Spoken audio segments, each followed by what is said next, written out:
Bonjour et bienvenue au podcast Samedi de lire, bulle d'été. Marie-Claire fera un petit avis de lecture du roman graphique ou du BD, c'est? Ce sera le roman graphique In Waves. In Wave. Oui. Mais avant d'aller plus loin, n'hésitez pas à vous abonner, partager, commenter et aimer les différents réseaux sociaux Samedi de lire. Pour moi, tout simplement, Véro et L'art à ton liseur sur Instagram. pour Marie-Claire.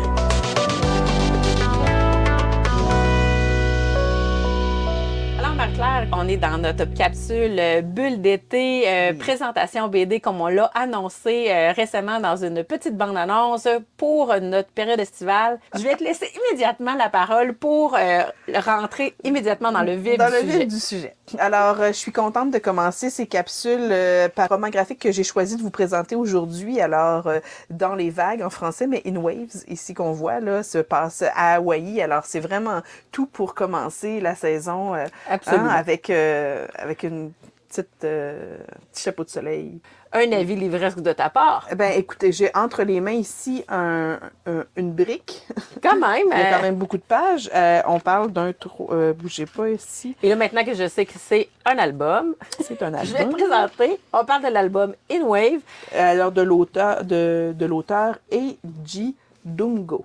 Puis là, moi, dans ce style-là, j'aime beaucoup parler du nom, quand c'est possible, de l'illustrateur parce que je pense qu'il y a autant sa place que l'auteur. Est-ce qu'on sait C'est le qui- même. Ah, il a fait tout. Lui est tout fait. Oh, wow. C'est ça, c'est lui. Alors, et puis c'est un récit qui est un peu autobiographique dans le sens où c'est une thérapie pour lui, ce livre-là. Cette forme de partage-là, là. C'est un deuil, dans le fond. Il fait le deuil de sa copine qui est décédée d'un cancer. Ah, Donc, elle l'a pas laissé. C'est un peu plus plate.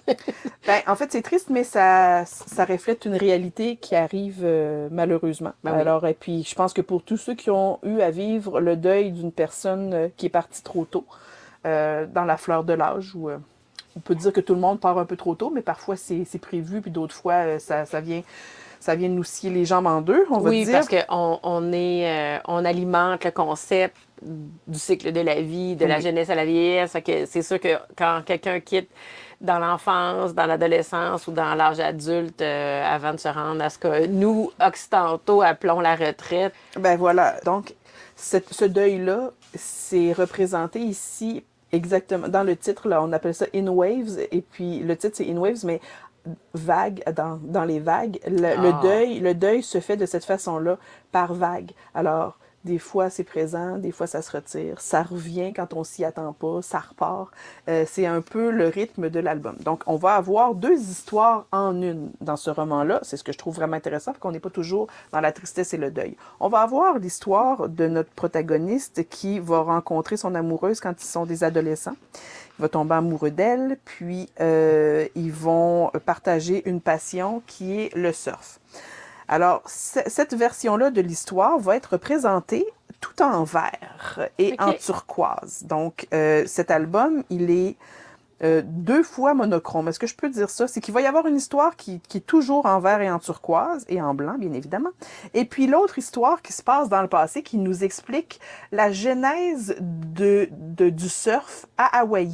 Comment ça a commencé ce sport-là, comment ça s'est transformé, comment c'est devenu un sport populaire, qui a popularisé ça, qui a changé les planches de surf pour en faire les planches légères qu'on connaît aujourd'hui. Mais Alors, voyons donc. alors C'est bien instructif. c'est vraiment intéressant et moi qui suis vraiment pas amateur de surf, ça m'a captivé de A à Z. Alors cette histoire-là va être présentée en sépia. On va commencer avec les origines à Hawaï, sur les îles hawaïennes, dans l'archipel. On commence ici en nous expliquant pour les premiers Polynésiens, le surf était un plaisir universel, une partie intégrante du quotidien de chaque Hawaïen, une expérience spirituelle qui unissait tous les habitants de l'archipel. Wow. Les images sont vraiment, vraiment belles.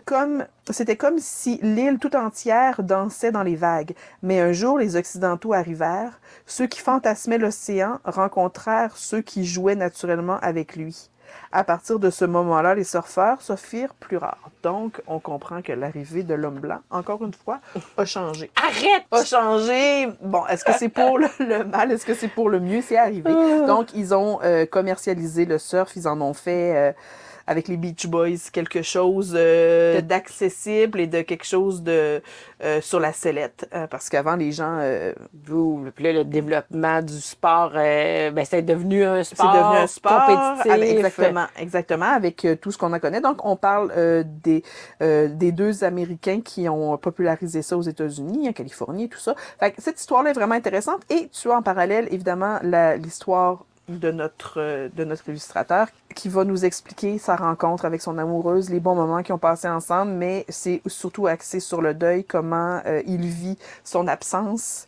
Et puis c'est avec donc ces deux histoires-là qu'on est capable de faire le parallèle entre la douleur de la perte, qui, comme je l'expliquais, vient par vagues et repart et revient. Donc on en guérit, mais on n'en guérit jamais à 100%, mais on finit par en guérir. Tu comprends?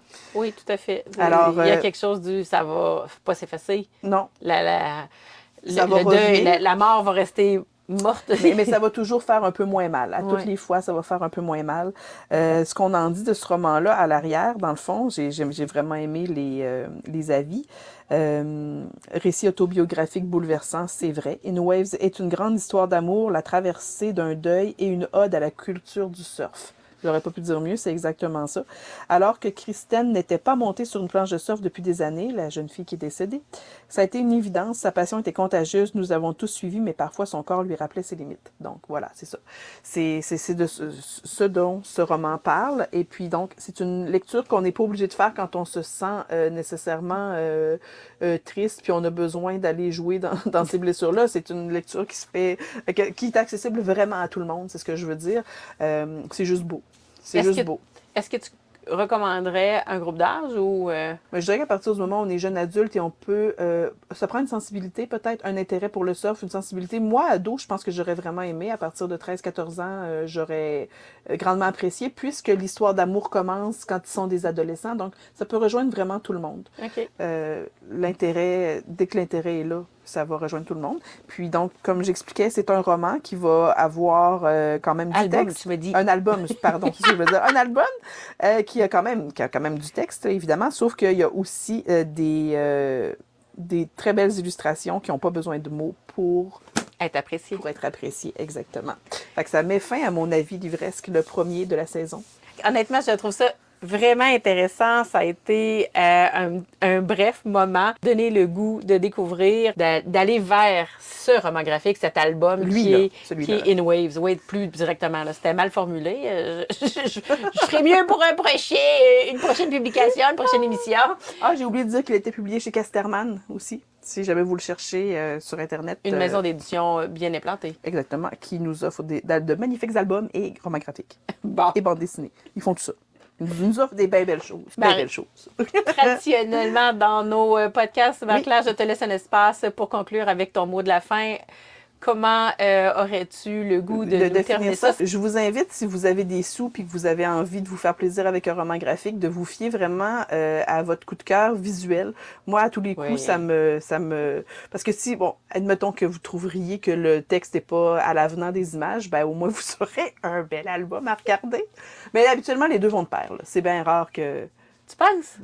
Dans mon expérience à moi, à toutes les fois que j'ai trouvé que visuellement le livre était beau, il m'a régalé tout le long de... Parce que... Ça sera certainement le thème d'une prochaine bulle d'été. Oui, exactement. Est-ce que le texte et les illustrations doivent toujours...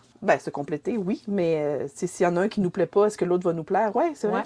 On va en jaser de ça. Très certainement. Et c'est sur ces mots que se termine, notre bulle d'été du podcast Samedi de lire. C'est avec beaucoup de plaisir que j'ai partagé ce moment avec Marie-Claire, mais aussi avec vous, en espérant que vous avez aimé. Et en attendant notre prochaine publication, n'hésitez pas à vous abonner, partager, commenter, aimer les différents réseaux sociaux Samedi de lire, tout simplement Véro pour moi et toi, Marie-Claire? La Raton Liseur sur Instagram. Et d'ici notre prochaine publication, on vous souhaite à tous de passer de magnifiques moments en compagnie des mots. Je vous souhaite à tous une très belle journée. Au revoir!